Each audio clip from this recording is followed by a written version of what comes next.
Diploma o diskarte? Bakit bago ka naman dumiskarte, nag-aral ka naman, di ba? Saan ba nagsimula ang karunungan mo, di ba, sa pag-aaral? Kaya nga naabot ng iba ang tagumpay sa pagdidiskarte dahil sa karunungan. Subukan mo kayang wag pag-aralin pamilya mo, anak mo. Tingnan mo kung anong resulta, kung anong diskarting meron sila. Na-imagine mo ba? Mahirap, di ba? Kaya wag natin hamakin ang estado ng pag-aaral sa Pinas. At wag natin hikayatin na wag mag-aral ang mga kabataan.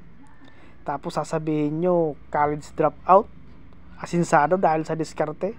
Bakit? Pare-pares ba kayo ng kaalaman? Pare-pares ba kayo ng utak, ng estado sa buhay? Tanga ka ba? Mag-isip ka nga.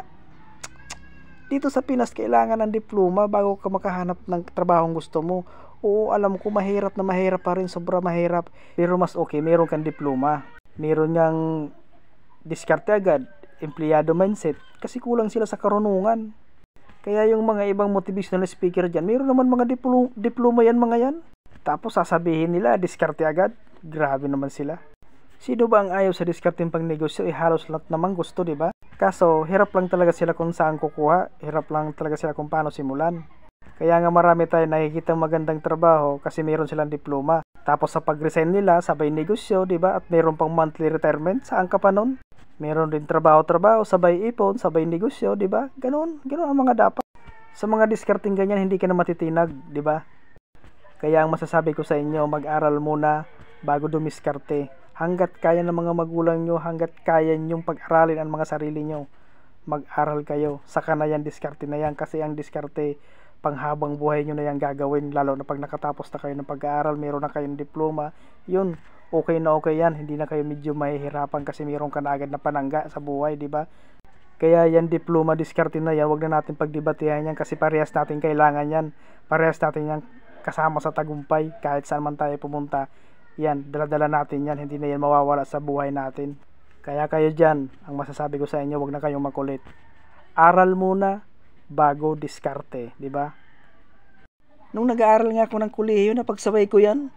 Una, nung high school ako, dahil sa kahirapan ng buhay, hindi ako nakapagtapos. Pumunta ako ng Maynila, nag-apply ako ng trabaho. Ang napasukan kong trabaho, factory worker. Alam nyo ba kung anong unang hinihingi doon? Diploma.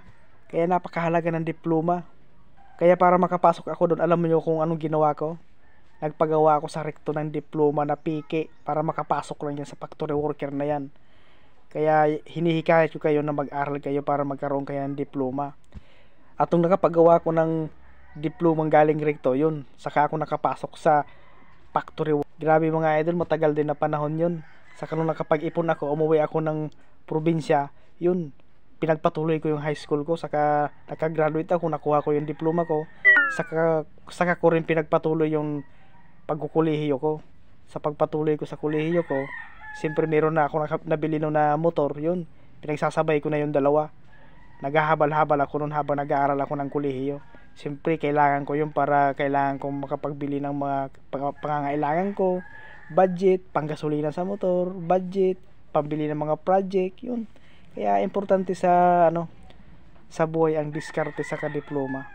Kaya wag nating wawalain yun.